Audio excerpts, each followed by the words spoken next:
Dracula. Bela Lugosi. He's remembered around the world as the dashing and deadly Count Dracula, the vampire who never dies. But this role of a lifetime turned out to be both a blessing and a curse.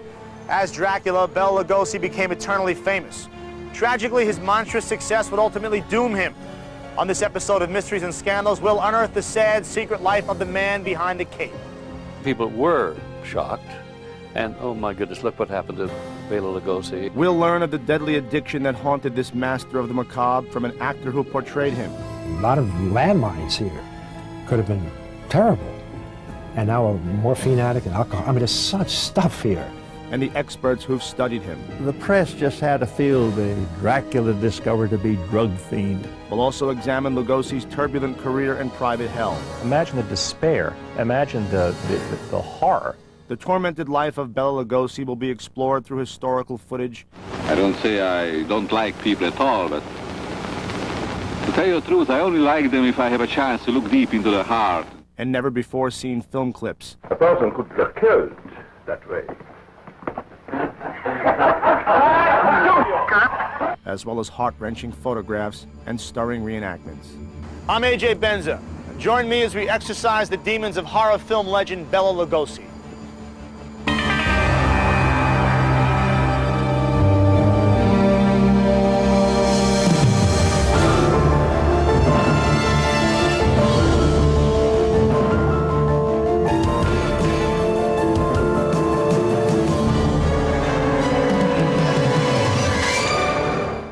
Bela Lugosi was born Bela Blasko on October 20th, 1882 in Lugos, Hungary, just 50 miles from Transylvania, where the Dracula legend is based.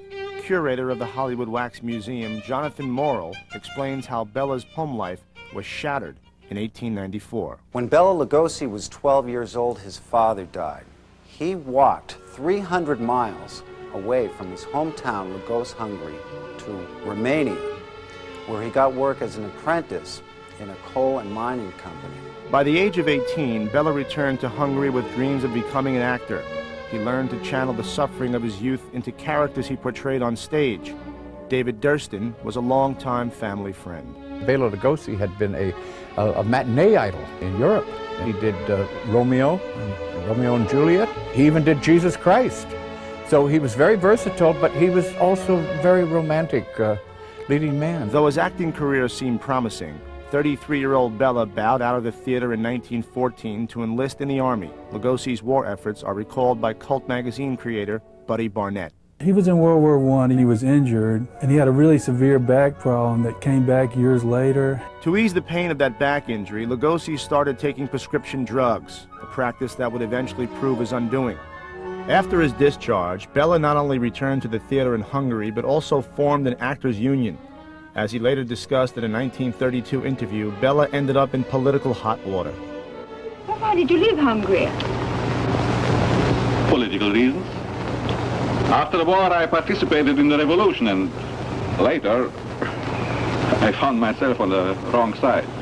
Gary Don Rhodes is the author of the biography, Bela Lugosi. He was forced to leave. He would have faced imprisonment had he stayed, possibly even death. He fled for his life. Bela Lugosi came to this country, came to America in 1921 because he was a great believer in the American dream. It's very nice to live in a country where people know how to mind their own business. At the age of 40, a still attractive, youthful Bela made his way to the New York stage. Lugosi's life forever changed in 1927 when he won the leading role in the Broadway production of Dracula. In every performance, Bela seemed to have the vampire in his blood. Well, so to speak. He began as Dracula, doing it over 1,000 times on the stage. For women who came to a matinee or evening performance of Dracula on Broadway in 1927 and 1928, this was more than a play. This was almost a sexual experience. It was in 1930 that Hollywood filmmakers decided to make a movie out of Bram Stoker's novel, Dracula. The 49-year-old Bela, of course, was thrilled with the idea of bringing his character to the big screen. He wanted it very, very badly in the Universal film. He realized he was the best man for the job. He campaigned for it. He helped Universal get the property from the Bram Stoker estate by writing letters on the studio's behalf, using his own influence. Bela Lugosi was certainly not Universal Studios' first choice for the lead role in the 1931 film Dracula. They probably realized they had somebody so overly willing to play the role that they could take advantage of him. When they finally cast him, he only made $3,500 for his work on the film. When he did Dracula, he didn't know what he was saying. He didn't understand English. He simply had to memorize lines. And I think that may have been why he spoke so strange. You know, listen to them, children of the night, what music they make. Lugosi might not have been the first guy with an accent to live the American dream. But when the movie Dracula came out in 1931, Bela was one of the few with fangs. B-movie actor Robert Clark remembers the film's premiere. I was never so frightened in my whole life, nor do I think I've ever been since. I was witnessing Bela Lugosi as Dracula. It was so real. I was there in the theater, but to me it was almost as if he was really there. And perhaps we're going to reach out for my throat. He had those hypnotic eyes that would penetrate, you know, and it would really make shivers go up your back. When Dracula was released, women wrote Lugosi most of his fan mail, being sexually drawn to the figure of Dracula. Here he was, this Valentino from hell, this great demonic film personality. He virtually owned the horror genre. The film Dracula was a huge hit, and the title role earned Bela Lugosi widespread fame as the King of Fright. But for Lugosi, the horror would soon be reflected in his sordid personal life. Why was Bela cursed by his Dracula success? How did Lugosi's arrogance virtually ruin his career? And what about the drugs? When we come back, the beginning of the end for Bela Lugosi.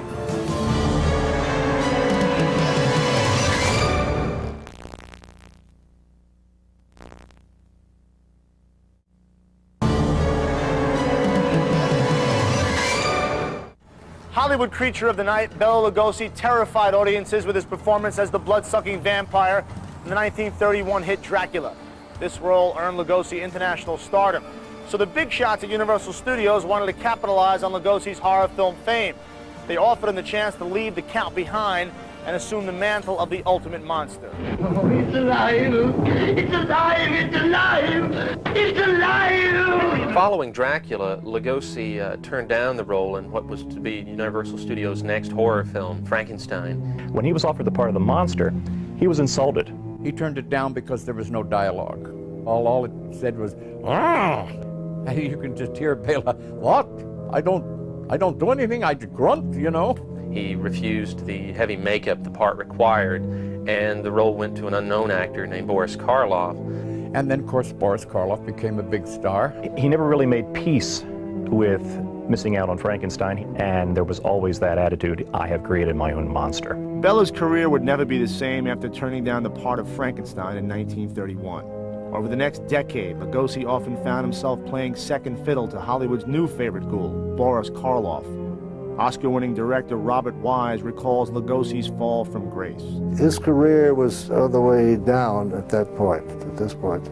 But it still had a name value, particularly the studio felt that this coupled with Karloff. You and I should work together. Bela made a trio of films with Boris Karloff as the co-star. They did The Invisible Ray, The Raven, and The Black Cat. Lugosi went to other studios as he groped for any role that he could get. Universal just simply put much more of their effort into building Karloff as the major star. Martin Landau won an Oscar in 1994 for his portrayal of Bela Lugosi in the movie Ed Wood. Dreaming of playing romantic parts and never getting that opportunity. Having done that on Broadway prior to that, Dracula kind of limiting him and his inability to get rid of his accent. I'm studying now American slang. I know how to say okay and cat's whiskers and baloney and how. He had difficulties accepting his being typecast in Hollywood. Bela also had difficulties keeping a wife. On January 31st, 1933, Bela Lugosi married for the fourth time Lillian Arch, not quite 21 years old. Lugosi had just turned 50, and the headlines read, "Dracula weds beauty." She put up with an awful lot from Bela, because, you know, he was very artistic and sometimes temperamental, and, you know, he had these moods. He was, as she always put it, lord and master of his household. He treated his wife almost like a servant. He would snap his fingers for coffee and snap his fingers to have a cigar. He expected this kind of treatment. Despite his erratic behavior, Bela took great pride in his family. In 1938, when Lugosi was 56 years old, his son Bela Jr. was born. Lillian took young Bela Jr. onto the set, thinking that Bela Jr. would be kind of horrified. But he walked on the set and he said, "Hi, Dad." It kind of hurt Bela a little bit that he wasn't that frightening even to his own son. Lugosi became scared of turning down many other roles that were offered to him. This caused him to be associated with lower budget films, lesser scripts, lesser stories, and as a result, that eroded his career quickly. Bela tried to electrify audiences with the 1941 film Devil Bat.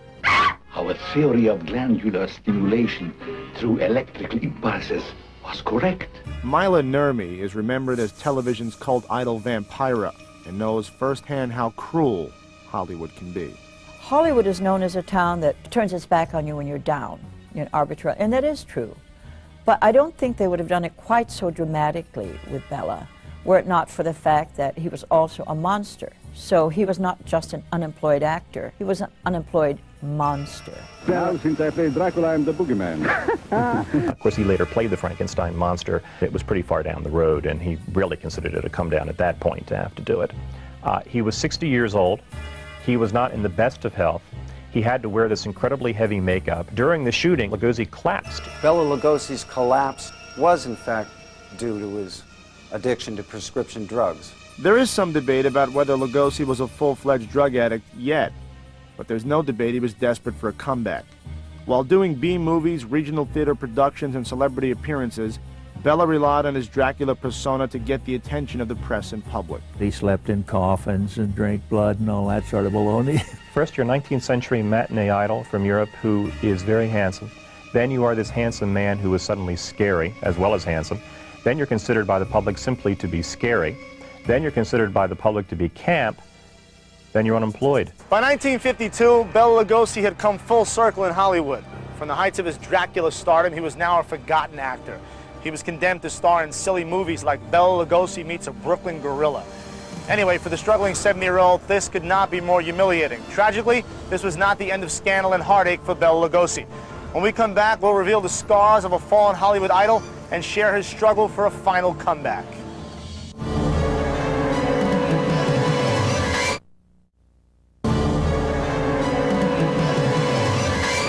Count Dracula sleeps in this coffin, but rises every night at sunset.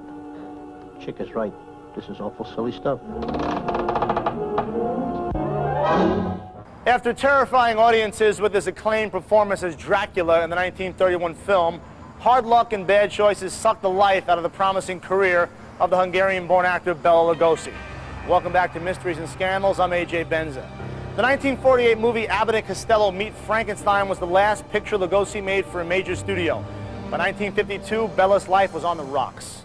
Lugosi was very much a drinker throughout his Hollywood career, and by the 50s that had escalated to a stage where he was an alcoholic. I had to kind of nurse him through this few scenes he had there. I heard later, or found out later, that he might have been on drugs. Certainly it seems that some pains that had developed, probably caused during World War I, meant that he had to find relief, and morphine and some other medicines were prescribed to him. After 20 years of marriage, life with Bela was too much for his fourth wife, Lillian, to endure. It finally reached the point that with Lillian becoming more and more liberated, that she simply could not take the continuing jealousy. And in 1952, I believe, she left Lugosi, and then divorce filed in 1953. She took their son, and as he put it, he said, "He was my flesh." It's unclear whether drugs really caused problems in Lugosi's marriage to Lillian. In fact, that she helped wean him slowly from the drugs. She wanted to leave him with him being healthy and with him not being hooked on these drugs. The divorce, however, and the feelings of grief he had as a result of that may well have led him back to the drugs. He's drinking heavily, He has the narcotics habit. He has no work. He has no money. He's very close to basically being not only an old actor without work, but being an old man out in the street. Ultimately, he was just desperate enough to take whatever he could get, and that's when Ed Wood moved in. When the 28-year-old wannabe filmmaker first met Bela in 1953, Wood saw it as a chance to cast a celebrity in his first movie. And he needed someone that he could get for little money that had recognition. Bela's pal, Richard Sheffield, didn't think much of Ed Wood. His general appearance just gave me the impression of a slick wheeler and dealer. And they needed each other, and they served each other, and out of that, this friendship. He did the Ed Wood pictures, which were so denigrating, so wretched. But that was nothing compared to the disgrace he was about to suffer. On April 21st, 1955, he committed himself as a drug addict. That date was his ex-wife Lillian's 44th birthday. This is still the 1950s, and Lugosi was really the first major star to say, hey, I have an addiction, I must get help. And it was certainly front-page news. It was certainly more publicity than he had gotten in some time. He showed the reporters his legs with the needle marks. He told stories about how he had to eat his pajamas and how his body grew hot and cold while he would go through these dope fits. And it was a man crying out for attention. It's a terrible ordeal to go through a withdrawal. It's the greatest pain in the world. He did marry one final time a woman who wrote him while he was in the hospital, Hope Leininger. She signed each letter a dash of hope. Hope, who had been writing him fan mail for 20 years, within days after leaving the hospital, he married her. Hope, when she married Bela on August 24th, 1955, was 36 years old. Bela was 72, and it was a doomed and very sad marriage. Would this new wife drive another nail into Dracula's coffin? Poor guy, you know, at 72 years old, an actor should be raking in Lifetime Achievement Awards or maybe playing bridge at the Miami Beach Country Club. Sadly, that just wasn't in the cards for Bela. Coming up, what more was in store for this one-time king of Hollywood horror, and how did Bela Lugosi spend his final pathetic days?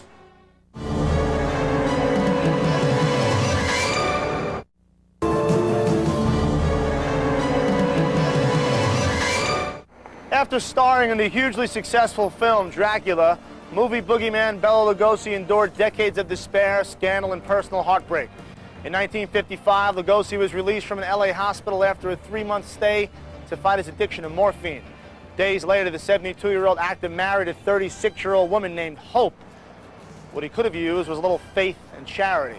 You feel like $1 million. You feel like Dracula really felt, huh? Sure. At his best. I'm looking forward to work again. With no film offers coming his way, Bela and his new bride were pretty much broke. He tried in vain to stay clean and sober. When Bela went to the AA meetings, that in his jacket he had 6 little bottles of a variety of liquors. After sweating out the AA meeting, he would treat himself to several of these bottles. He would hide liquor in different parts of the apartment, try and keep it away from Hope, and Hope was constantly rummaging through everything to get rid of these items. Just a few months after the wedding, the honeymoon was over. She thought she was marrying the great Dracula figure whom she had dreamed about for over 20 years. And what she was getting instead was this very bitter and brittle old man. In his final days, a sad 74-year-old Bela remained haunted by his demons. He awoke in the middle of the night, and his wife Hope said, "Why do you look so upset?" And he said, "I think Boris Karloff is in the living room waiting to see me."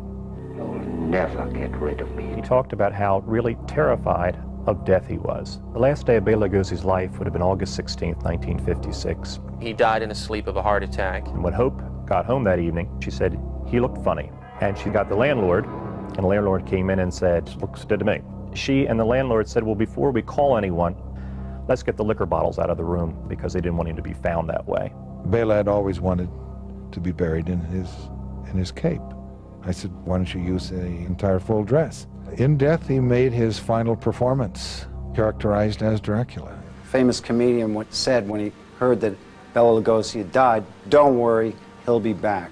In 1959, a year after his death, Bela Lugosi did come back in what's been called the worst movie ever made, Ed Wood's Plan 9 from Outer Space. This postmortem performance is considered his last. To horror film fans and collectors of movie memorabilia, Bela's back and bigger than ever. It's great. Suddenly he's getting really the recognition that he deserves. Lugosi now is more popular than he possibly ever was during his career. In the collecting business, Bela Lugosi is a lot more popular than Boris Karloff. Bela Lugosi gave us two big things in his life: dedication to his art, to his craft, and the ability of having the courage to fight on despite all the difficulties that were placed in his path. In the last few months, I showed a photograph of Bela to an 11-year-old boy, and I asked him, do you know who that is? And unhesitatingly, he said, that's Dracula. Bela Lugosi made 103 films, but he was, is, and always will be Dracula. His fans will forever thrill at the mention of his name, and that ain't such a bad way to spend eternity. I'm A.J. Benza. Join me the next time our paths cross in a state of mind called Hollywood. No. Dracula never ends. I don't know whether I shall call it a fortune or a cause, but it never ends.